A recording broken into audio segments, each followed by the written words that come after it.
السلام عليكم ورحمة الله وبركاته وكم أولتن جرتو فيا ويا بقى جراتني بقى نغان أولتن كان نغان أول شيرمان نغي نغان وابو شنو جراد فيا تادا إيغا شينا ميرا والله godina khamisee keessatti aanaa harxummaa fursee keessatti walitti bu'iinsa jabaatu jira fakkaata akka dhageenyutti rabbiin nagaa godhu rabbiin nasrii nuuf haa kennu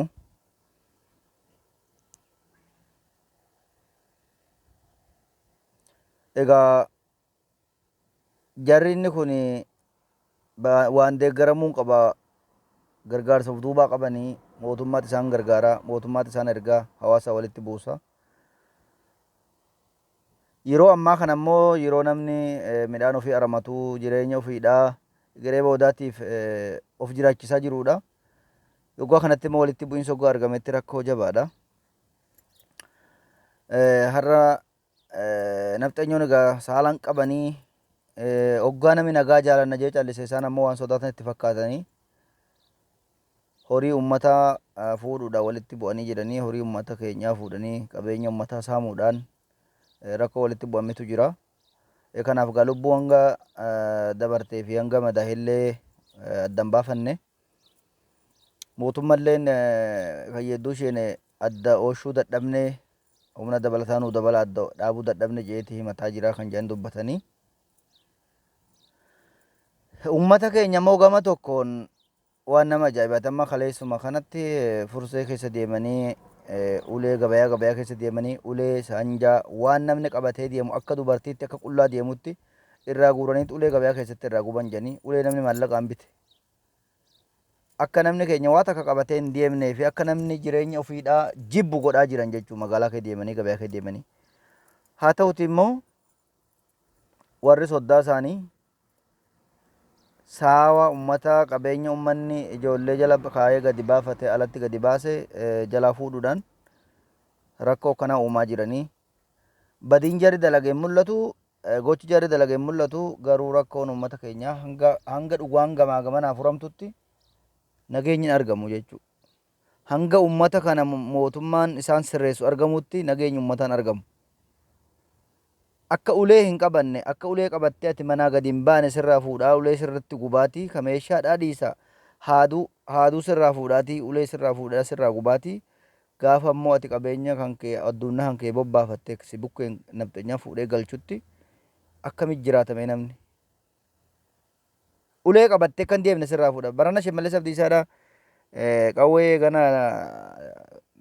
zeeti dibaa jee zeeti bakka fuunee dibnuu hin qabnu qobichas hin qabnu ulee fuudhaa gubaa jiran jechuu ulee muka namni qabatee deemu isin agarsiisa ulee jechuu warri hin beekne yoo jiraate balaan afaan Oromoo kun hedduudha namni kana namarraa fuudhee guba kana fuudhanii gubuu jiran jechuu kana namarraa fuudhanii gubaa jiran kaleessa iddoo dhamma gabayaa iddoo fursee keessatti kanarraa guuraniitu ummata qarqaarraa guuraniitu gubaa jiranii jechuu qabattee kanaan bobbaatee hin galle har'a cirratti keessatti akkanatti ulee fuudhanii uummatarraa akka sasoona duma godhaniiti gama biraatiin ammoo jarri addunyaa fuudhee uummata jalaa galchaa jira jechuu gargaara. Meegaa yeroo akkanatti ati uleellee sirraa fuudhanii sirraa guban kanatti jarri ofii hidhatee immoo dhukkaasaa namarraa hin dhaabnee fi karaa bobbaanii galanii nama dhowwu kanatti akkamitti jireenyi jiraatamame. Ummata keenya akka ulee qabatee gabayaan buunee fi akka ulee qabatee manaan baane godhaati sun jarri immoo meeshaa hidhateeti gadi bu'ee maasaa ummataa qarqaraa horii ormaa fuudheeti galaa ummanni immoo ulee harkaan qabu akka kamitti horii isaatuu deemee deeffatuu danda'ame. Egaa nuuf hin galle rakkoon deemaa jiru waan ulfaataadha. Jireenyuma kanaa akka namni biyya ofii irratti jiraanne akka jireenya jibbee biyyaa bahu kan nama godhuudha wanni kun ilaalchisaadha.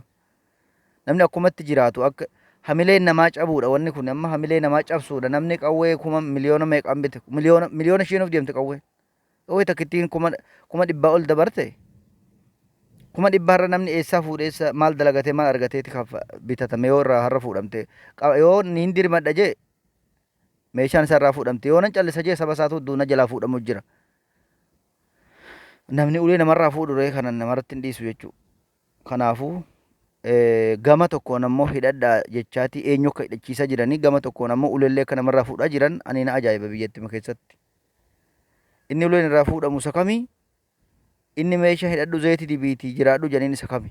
Eenyu inni zayitii dibee meeshaa isaa boonsee gabbee nama loluuni? Eenyu immoo inni irraa uleelleen irraa fuudhamee haaduun irraa fuudhamee qullaa akka deemu godhamu? Egaa namni mataa ofii eeguu qaba. Maasaa ofii ittiin eeggatuu qaba. Jireenya ofii ittiin eeggatuu qaba. Maaliif daangaan lachuu waliigalteen hin jiru, nageenyi hin jiru. Bakka nageenyi jirutti meeshaa kee mana kaadhu bubbee galiin haa jiraatu rakkoon qabu. Bakka nageenyi dhabametti bakka daa'imni sa'a gua gabbaase daa'ima biraa jedhanii sa'a namaa fuudhanii galanitti akkamitti namni jireenya ofiidhaa qullaa gadi bahee ol garagalame lubbuu isaatiifuu sodaachisa jechuudha. Amma har'a namni rasaasii hedduun addunyaa loonii namaa ajjeesee hedduu himaa jiranii jechuudha. Waldhabdee hedduu kanatti bu'een saanii hedduutu miidhamee kan jiran. Bakka fuudhanii sa'a galchuu hin dandeenyetti rasaasaan sa'a dha'utti jiran. Meeqa kanaaf eenyu wabiidhame? Kanaaf eenyutu wabii ta'a? Kanaafuu rakkoon kun furmaatan argatu. Hanga sobaan namni araara jee nama sobutti, hanga dhimma isaaniitiif jecha araara jennii uummata sobanitti nageenyi hin argamu. Hanga dhugaadhaan badiin bakka jirtu beekamutti jecha. Waan nama ajaa'ibu keessa amma jarri yeroo aramaa araman yeroo qonna qotatan yeroo aramaa aramanitti amma yeroon kun yeroo aramaati. Yeroo maasaa ofii kassabatanii yeroo maasaa ofii hojjetanii waliigalteeti baay'inaan deemti jedha. Meeshaa ishii qabatteeti inni kun lafa eegaa inni kun aramaa inni kun lafa eegaa hojii hojjetan jedhan waliin deemanii hidhatanii. Uummanni keenya immoo waan akkasii hin danda'u. Yoo meeshaa qabattee gabbaate sirraa fuudhama. Yoo ulee qabattee gabbaate sirraa fuudhama. Adabattee calleessumaan maasaa kan kee yoo rabbi si galchee galtee yoo rabbi si jeesee duute qullaa.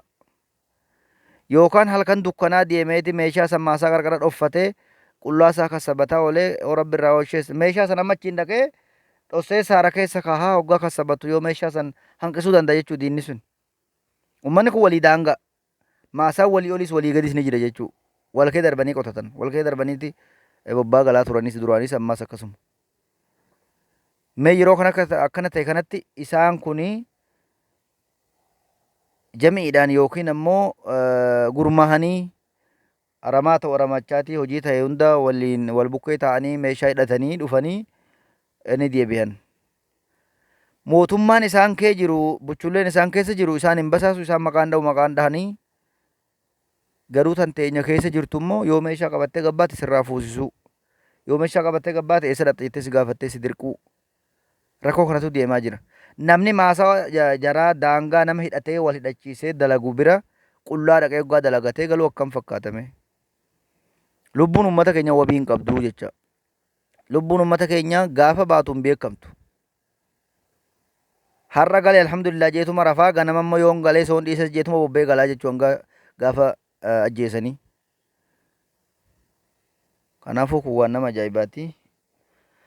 Egaa mirgi gama tokko lakkaa'amee kennamee fi mirgi gama tokko immoo irraa sarbamuun asuma immoo gama tokkoon biyyattiin godina Oromoo Walloo jedhamti. Godina Oromooti maqaan ishii. Godina Oromoo oduu hin taane godinuma jaraati. Kan mirga qabu jaruma, kan nagaan jiraatu jaruma, qabeenya namaa kan fuudhamu keenya, kan ammoo meeshaa irraa fuudhamu keenya, kan ulee irraa fuudhamu keenya rakkoo kana hundaatu deemaa jira jechuudha. Kanuma biraanuu uummata irra deemanii ulee irraa fuudhaa gubaatii uummanni akka waa qabatee gadi hin baane godhaatii amma immoo jara dhaabuu dadhabdee uummata irra. Amma jarri dhaabbatu didee uummataan dhaabbadha jettee uummatni keenya durumaanuu namni dirmateefis hin jiru namni gargaares hin jiru warrooma daangarra adduunaan jalaa fuudhamtee fi jaraan walitti bu'ee jarri lola irraa dhaabuu didee jennaanu mootummaa dabalannaa nu ergaa jettee gaafataa jirti jechuudha.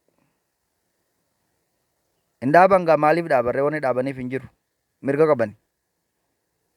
Sodaadhaan qabne nama isaan gaafatutu hin jirre nama duubaa boruu immoo hoggaa deebi'an maqaa isaanii kennee maaliif seera cabsitan maaliif nagaa boorissatan jee isaan gaafatu waan hin jirreefi lola mootummaa jedduu isheen baandiraan dhaabee deemu baandiraa illee irratti dhaame jedhan. Akka gabaasa dhageenyutti baandiraa harkaa qabnillee irratti dhootteeti mootummaa irraa adabatu diddee mootummaa loluu jirti. Uummanni irraa dhaabbateera mootummaan ishii dhaabuu dadhabeera jechuudha. Waan akkanatu deemaa jira har'a. Kanuma keessaan ammoo warroota isaanii wajjin uummata kaabaa kana lolla jedhee karoora akkasii qindeessee uummata mari'achiisee uummata guuraa deemutu jira. Aanaa isaan keessa warra meeqa warra deemetu jira jechuudha. Aha. Lafa ati bakka itti jiraattu bakka itti dhalatte nageenyi kee hin jirretti nageenya ati isaanii wajjin kabachiisuu deemtu isa kam yaa warroota isaan jala deeman kanan baana. Lafa ati addunyaan ta'e saamamtutti lafa ati kabaja hin qabne sabni kan kee ulee irraa guurramutti qullaa bobba'ee akka galu godhamutti inni ati qawweenatti deemeete wajjin lola jettee ati wajjin deemtee wareega wajjin kaffaltu maali? Maal argatteeti? Maal si hassabaniiti? Maal hassabdee maal yaaddeeteeti? Kun naa gaafii ta'e. Har'a fira keetii fi alii keetii diina ta'an lafa keetii fi lafee keetii diina ta'anii lafeen ati isaaniif deemte kennitu maali? Lafti isaaniif deebisuuf ati dhaabbattu maali? Eessa laalteeti? Maal laalteeti? Maal argatteeti? Eenyu wajjin boru jiraatuufi lafa sabni kan kee kabaja dhabe qawwee miti akka ulee qabatee gadi hin baane godhamaati diinni qawwee hidhatee immoo sawa kan keessa jalaa boojihaati jiraatutti. Warroota ummata keessa jiraataatii ummataan diina ta'anii diinaaf fira ta'anii ummataati irratti bobba'anii ummataaf sokkayyoo ta'anii jiraatan kanan baana. Egaa fayyaataa jiraadhaadha. Kanuma yaada jiru warra madaa'ee fi warra lubbuun darbillee dhageenye walitti deebina. Fayyaataa jiraadhaa walumenyi gaarii ta'a. Rabbi nagaa godhu rabbi irraa dabsu ummata keenya rabbi nasri rabbi haa kennuuf nasruma jaalanna. Nagaya jaalannaa, khayri jaalannaa, toltii jaalannaa. Bakka nageenya hin jirree fi bakka dubbiin dhufteetti immoo rabbi kadhannaa rabbi nu nassara. Allahumma surna insha Allah.